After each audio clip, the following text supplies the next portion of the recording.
How to change brand name on the ASIN. It's impossible from what support tells me. Support's lying to you.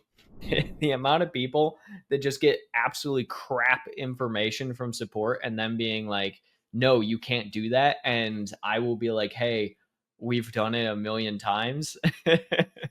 So, how do you change the brand name on ASIN? So, a couple of different things. First and foremost, you need to have your new brand name registered, trademarked. Make sure that it's trademarked. Then you need to register that brand name under brand registry under the same account. Now, once you have done that, you actually are going to have to take a physical picture with like your phone of your product. You want to make sure that it shows your product with the product packaging, with the new brand name clearly displayed on that product packaging, as simple as like this, right? So just have the new brand name with it right here. Just be like, hey, look, here's the product packaging. Take a picture of this, show it there. Now, you are not going to submit a seller support case. You are going to submit a brand registry case. Seller support cannot do anything as far as brand name change goes. It is not their prerogative. They don't even actually have access to brand registry, fun fact, because Amazon silos every single service that they have. So for brand registry, you have to submit a case to them, letting them know that you need to be doing a brand name change. You will list out the specific ASINs that you are going to be changing the brand name on. You are going to submit the product photo that I just was showing you to do within that support case. And then from there, it's a fighting battle to say why you're doing it, why this is happening, how it's happening, so on and so forth. It's not fast. I'm just going to let you know. It's not easy. Now, that being said, if you're not confident in doing it yourself, feel free to reach out to us. We have a brand name change service. You can go over to myamazonguy.com and you can check out our services section. And under our services section, we have a section for brand name change. Feel free to have us do it as well. We have done thousands of brand name changes. In fact, I literally was talking to someone this morning about brand name change as well. So super simple on our end, but can be a little convoluted if you don't know the exact process for it. I am approving the listing of the brand on Amazon, but Amazon is not giving permission for the brand, nor is it approving the brand. It is available on Amazon and also USPTO, and Amazon declined the case every time. First and foremost, you can always put a brand name onto a listing, right? You don't have to put a listing up as generic.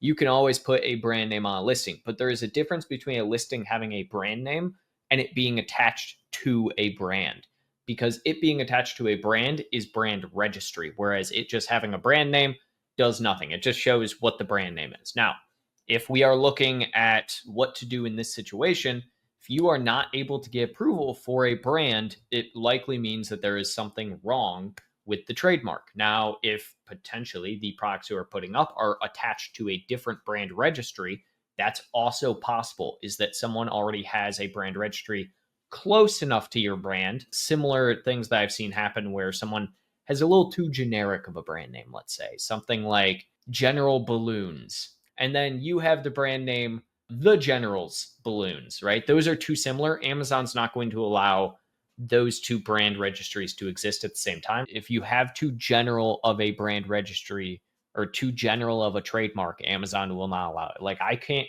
even if USPTO had the trademark available for like scissors, right? Like just the word scissors, right? I want to trademark the word scissors. It's available on USPTO. No one else has it. I can trademark that word if USPTO allows it, which they probably won't. But Amazon still won't allow me to create a brand registry for the term scissors, right? So in those kind of situations and scenarios, highly suggest that either one, you try and really push for that brand registry, make sure that nobody else has a brand registry like it. And two, if worst case scenario, you just get a new trademark and try for a new brand registry. Actually, you know what? Another thing to check to make sure whatever law office you had do your brand registry and your trademark, check whoever did your trademark isn't a blacklisted lawyer. Amazon has a list of essentially trademark lawyers that are blacklisted from brand registry for a variety of reasons. If you had a specific person do your trademark for you and the lawyer on your trademark is one of the blacklisted ones, Amazon won't let you brand register no matter what you have ever. So you have to change the lawyer before you can go through brand registry. So maybe that's the case, but I'm guessing it's more generic. I have a listing which has been my highest seller, and I went on a stock in FBA, but I never went on a stock with seller fulfilled. Okay. But the sales have dropped drastically. Any suggestion? Yeah, people like Prime.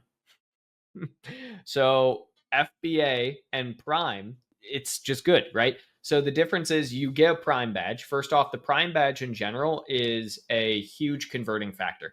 I'll be entirely honest. When I pull out my phone and I'm, going through Amazon, I go to the Amazon app, I search for, I don't know, like a desktop mouse, right? So I'm searching for desktop mouse. One of the first things I'm going to do, if it's something I want quickly, so I'm just going to hit that little Prime button up in the top corner there, right?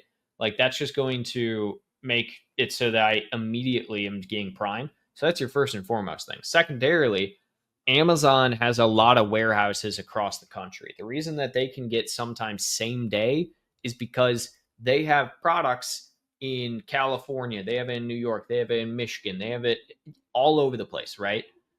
If you're doing FBM, seller fulfilled, you probably can't do same day. You can't do next day. You can't do 2 day. And if you do those, 9 times out of 10, you're probably charging for those, across country versus what you're currently doing. So my suggestion would be go back to FBA. Unless you have like seller fulfilled Prime. If you have seller fulfilled Prime, I would just garner potentially you don't have it in certain areas that you were getting a lot of sales from. We lost sales to our product. What to do to bring back the sales? That is too broad of a question, but here's some generals, I suppose. Redo your main image, increase click-through rate, increase your bids for your top relevancy keywords on your campaigns to make sure you're actually getting impressions. Hopefully you get a good click-through rate with those impressions because you optimized your main image. Fantastic. Verify that your competitors are not way competitively priced compared to you and you actually have good conversion by having good pricing. Optimize your A+ content and your brand store to increase that conversion even more. Go after long tail, exact. There you go. How do you calculate stores by box, or do you have any tool you recommend? Are you talking about like how do you calculate what you're going to get for buy box? There are a few factors that come into buy box. Number one, most important one is price. Price is like one of the number one factors with buy box. Secondarily to that, seller feedback score, both the amount of feedback they have gotten plus the actual score of their feedback. I've seen so many people have this idea where they start like a second account or something selling products and they're like, why aren't my products going to buy box? It's $5 lower than my other account.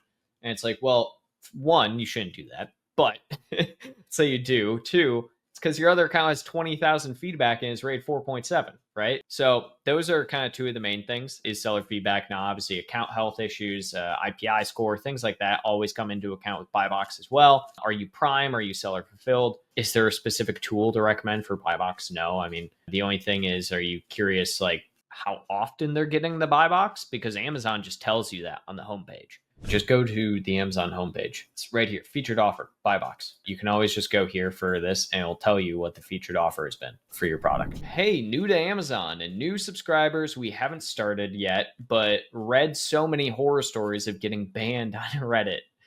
Is it easy to get banned or very rare than it actually looks? A mix of the two, Realify. Here's what I'll tell you. A lot of people do get banned on Amazon. Do you want to know why a lot of people get banned on Amazon? Because they are doing something against the terms and service to get themselves banned. The amount of people that I know that, have come through like a coaching or they just ask questions and they're just like, hey, I did this thing that Amazon very clearly states you're not supposed to do and I got banned. How can I get my account back? You can't. Amazon does not care about the average seller.